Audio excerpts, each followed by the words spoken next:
আসসালামু আলাইকুম, ওয়েলকাম করছি আমার ফেসবুক পেজ এবং ইউটিউব চ্যানেল থেকে। তামিম ইকবাল খান আবারও বিশ্বকাপে ফিরছেন, টি-20 বিশ্বকাপে তিনি ফিরছেন। কথাটা শুনে খুবই অবাক হচ্ছেন, তাই না?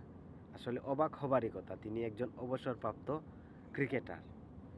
ওনাকে নিয়ে আবারও হইচই শুরু হয়ে গেছে সোশ্যাল মিডিয়াতে। সবাই চায় তামিম ইকবাল আবারও বিশ্বকাপ খেলুক, কিন্তু তিনি বর্তমানে আপনারা সবাই জানেন কোনো ফরম্যাটেই তিনি খেলছেন না। সেই জায়গাতে তিনি টি-20 বিশ্বকাপে ফিরবেন, সেটা ভাই খুবই আসলে বলতে পারেন এক কথায় খুবই বানোয়াট একটা কথা। কারণ তিনি ফেরার কোনো চান্সই আমি দেখছি না, এবং তিনি ফিরবেন আমার মনে হয় না। একজন ক্রিকেটার এত অপমানিত হয়ে, লাঞ্ছিত হয়ে তিনি 3টা ফরম্যাট বর্তমানে খেলছেন না, কোনোটাই খেলছেন না।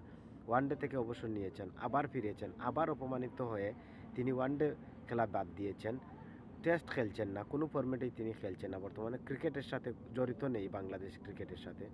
সেই প্লেয়ার টি-20 বিশ্বকাপে ফিরবেন, আপনি কি বিশ্বাস করেন? আমি ভাই বিশ্বাস করি না, আমি সেটা বিশ্বাস করতে পারছিও না। তবে তামিম ইকবাল খান যদি বিশ্বকাপে ফিরে বাংলাদেশের হয়ে আবারও মাঠে নামে, এর চাইতে বড় সংবাদ এবং এর চাইতে খুশির সংবাদ আর কিছুই হতে পারে না। তামিম ফ্যানদের জন্য খুবই আনন্দদায়ক, এবং বাংলাদেশের জন্য সেটা খুবই খুবই ফরচুনেট একটা বিষয় যদি তামিম ইকবাল খান টি-20 বিশ্বকাপে ফিরেন। কেননা তামিম ইকবালের রিপ্লেসমেন্ট এখন পর্যন্ত বাংলাদেশ তৈরি করতে পারেনি। এটা আপনি মানেন আর নাই মানেন, এখন পর্যন্ত তামিম ইকবালের রিপ্লেসমেন্ট আসেনি। তামিম ইকবাল বাংলাদেশের সর্বকালের সেরা ওপেনার, এখন পর্যন্ত তিনিই সেরা।